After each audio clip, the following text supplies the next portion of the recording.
حضرت علی کو دوسری شادی کی اجازت کیوں نہیں ملی؟ بنت مسلم کراچی سے، مفتی صاحب جو تیسری اور چوتھی شادی کی ترغیب دیتے ہیں، مجھ سے کسی نے کہا کہ جب حضرت علی رضی اللہ عنہ نے حضور صلی اللہ علیہ وسلم کی زندگی میں دوسری شادی کرنا چاہی تو آپ صلی اللہ علیہ وسلم ان سے ناراض ہو گئے تھے اور ان کو اجازت نہیں دی تھی۔ اس طرح جب حضرت خدیجہ حیات تھیں تو آپ صلی اللہ علیہ وسلم نے دوسری شادی نہیں کی۔ اس بارے میں کوئی تفصیلی جواب دے دیں تاکہ لوگوں کو بتایا جا سکے۔ جہاں تک حضرت علی رضی اللہ تعالیٰ عنہ کا مسئلہ ہے، حضرت علی کے نکاح میں جب حضرت فاطمہ تھیں تو حضرت علی نے ابو جہل کی بیٹی سے نکاح کا ارادہ کیا۔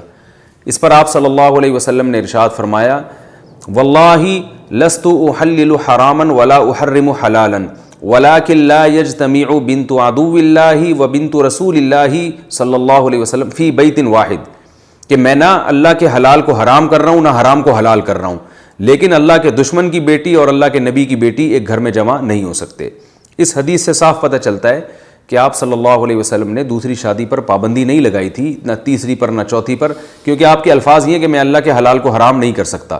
لیکن آپ نے یہ بتایا کہ اللہ کے نبی کی بیٹی اور اللہ کے دشمن کی بیٹی ایک گھر میں جمع نہیں ہو سکتے، کیونکہ ایک طبی طور پر نفرت تھی جس کی بیس پر آپ صلی اللہ علیہ وسلم کو یہ خیال ہوا کہ فاطمہ تو بضعۃ منی، فاطمہ میرے جگر کا ٹکڑا ہے، میرے جسم کا حصہ ہے، من آذاہا فقد آذانی، جس نے اس کو تکلیف دی اس نے مجھے تکلیف دی۔ تو وہ تکلیف کی وجہ یہ تھی کہ حضرت علی رضی اللہ تعالیٰ عنہ دشمن اسلام کی بیٹی سے نکاح کر رہے تھے، جو آپ صلی اللہ علیہ وسلم نے اس کو پسند نہیں کیا۔ تو یہ علماء نے اس کی وجہ بیان کی ہے کہ دوسری شادی پر پابندی نہیں لگائی تھی، اور اگر فرض کر لیں کہ دوسری شادی پر پابندی لگائی تھی تو قرآن نے 4 شادیوں کی مرد کو اجازت دی ہے صاف لفظوں میں، اور اس سے کسی کو بھی مستثنیٰ نہیں کیا۔ تو اسی بیس پر صحابہ کرام کیا کرتے تھے۔ حضرت علی نے بھی حضرت فاطمہ کے انتقال کے بعد 4 شادیاں کی ہیں، اور جب حضرت علی کی شہادت ہوئی ہے تو اس وقت آپ کے نکاح میں 4 بیویاں تھیں۔ تو یہ حضرت علی رضی اللہ تعالیٰ عنہ کا استثناء ہوگا، حضرت فاطمہ کی خصوصیت ہوگی کہ پیغمبر کی بیٹی پر سوگن نہیں آ سکتی۔ اگر یہ فرض کر لیں کہ نبی نے منع کیا ہے تو نبی نے صرف حضرت علی کو منع کیا ہے، اس کے علاوہ کسی دنیا میں کسی انسان کو آپ نے منع نہیں کیا۔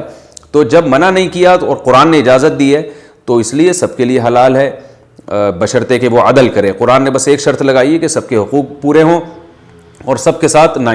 یعنی برابری ہو، کسی کے ساتھ ناانصافی نہ ہو۔ تو اس شرط کے ساتھ قرآن نے صاف لفظوں میں اجازت دی ہے، فَانْكِحُوا مَا طَابَ لَكُم مِّنَ النِّسَاءِ مَثْنَىٰ وَثُلَاثَ وَرُبَاعَ، کہ تم جو عورتیں تمہیں پسند آئیں ان میں 2 2 3 3 اور 4 4 سے نکاح کرو۔ شروع ہی قرآن نے 2 سے کیا، ایک کا تو تذکرہ ہی نہیں کیا، ایک کا تو آخر میں ذکر کیا کہ ان خفتم اللہ تعدلوا، اگر تمہیں خوف ہو کہ تم برابری نہیں کر سکتے، فواحدۃ، تو پھر ایک بیوی پر اکتفا کرو۔ تو جب بھی کوئی کہے کہ نبی نے چونکہ حضرت علی پر پابندی لگائی تھی تو ہم بھی اپنے داماد پہ پابندی لگا رہے ہیں، تو آپ کہو نبی نے حضرت علی پر لگائی تھی، آپ کے داماد پر یا آپ کے بہنوئی پر پابندی نہیں لگائی تھی، تو وہ قرآن نے اجازت دی ہے۔ ہاں یہ ضرور ہے کہ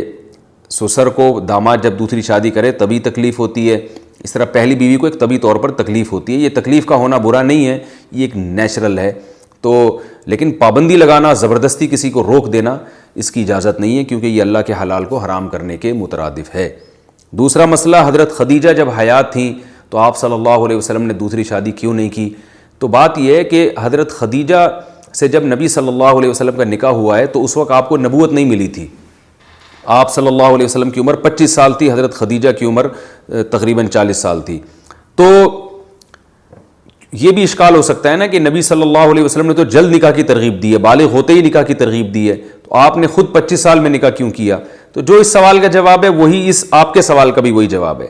نبی صلی اللہ علیہ وسلم نے یہ کام نبوت سے پہلے کیا ہے، خود دیر سے شادی کی ہے اور ایک بیوی پر اکتفا کیا ہے، اس لیے کہ نبوت سے پہلے شریعت کے حکام پر آپ مطلع نہیں ہوئے تھے، جو تفصیلی حکام ہیں جس کا قرآن میں ذکر اللہ نے کیا کہ وَوَجَدَكَ ضَالًّا فَهَدَىٰ، اے نبی آپ شریعت سے بے خبر تھے، ہم نے باخبر کر دیا۔ تو نبوت سے پہلے آپ صلی اللہ علیہ وسلم اگرچہ گناہ سے پاک تھے اور شرک اور بدعت سے پاک تھے، یعنی معصیت سے پاک تھے، لیکن شریعت کے حکام کا آپ صلی اللہ علیہ وسلم کو جو تفصیلی احکام ہیں ان کا علم نہیں تھا،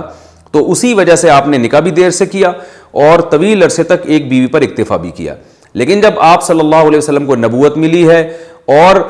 پھر جب تفصیلی احکام نازل ہونا شروع ہوئے آہستہ آہستہ، اور زیادہ ڈیٹیل میں جو احکام نازل ہوئے وہ ہجرت کے قریب اور ہجرت کے بعد، تو پھر جیسے ہی ہجرت کا وقت آیا ہے آپ صلی اللہ علیہ وسلم نے ہجرت کے وقت اور پھر ہجرت کے بعد پھر کثرت سے نکاح کیے، یہ بتانے کے لیے کہ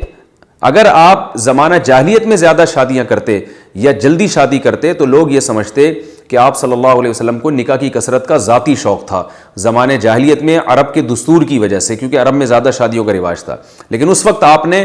دیر سے بھی شادی کی اور ایک بیوی پر بھی اکتفا کیا۔ اس سے یہ پتہ چل گیا کہ آپ صلی اللہ علیہ وسلم نے جب نبوت نہیں تھی تو عرب کے دستور کے بالکل خلاف چلے ہیں، لیکن جب نبوت مل گئی اور شریعت کے احکام تفصیلی نازل ہوئے تو آپ نے زیادہ نکاح بھی کیے اور جلد نکاح کی ترغیب بھی دی۔ اس میں یہ ہمیں سبق ملتا ہے کہ نبی صلی اللہ علیہ وسلم کی زیادہ شادیاں اور جلدی شادی کی ترغیب وہ شریعت کے حکم کی وجہ سے ہے، اور آپ صلی اللہ علیہ وسلم کا ایک بیوی پر اکتفا کرنا اور دیر سے نکاح کرنا وہ شریعت کا حکم نہیں ہے، وہ آپ صلی اللہ علیہ وسلم کا اپنا مزاج تھا کہ آپ کو دنیا سے بے رغبتی تھی، نکاح کا شوق نہیں تھا۔ تبھی حدیث میں آتا ہے آپ صلی اللہ علیہ وسلم نے فرمایا حبب الی النکاح والطیب، اللہ نے میرے دل میں محبت ڈال دی ہے نکاح کی اور خوشبو کی۔ تو پتہ یہ چلا کہ نکاح کی محبت باقاعدہ آپ کے دل میں ڈالی گئی ہے، اور یہ نبوت کے بعد ڈالی گئی ہے۔ تو اس سے پہلے آپ کے دل میں نکاح کی وہ رغبت نہیں تھی، بعد میں اللہ تعالیٰ نے آپ کے دل میں یہ رغبت ڈالی ہے تاکہ لوگ آپ صلی اللہ علیہ وسلم کی زندگی کو فالو کریں۔ ظاہر ہے نبی کی نبوت کے بعد والی زندگی کو فالو کیا جاتا ہے، نبوت سے پہلے والی زندگی کو فالو نہیں کیا جاتا۔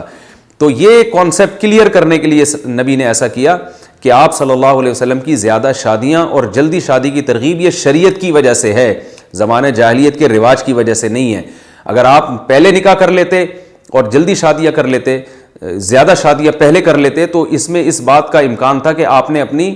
یعنی یہ سنت عادیہ کہلاتی، دینی سنت نہ کہلاتی، بلکہ یہ کہلاتا کہ آپ صلی اللہ علیہ وسلم کو رغبت تھی زیادہ نکاح میں، اس لیے آپ نے یہ کیا ہے، یعنی ذاتی رغبت تھی۔ تو ذاتی رغبت تھی نہیں، اللہ نے ڈالی تھی تاکہ لوگ آپ کو فالو کریں اس معاملے میں، اور لوگ اس کو شریعت کا حکم سمجھ کے کریں۔ جیسے کہ حدیث میں آتا ہے یا معاشر الشباب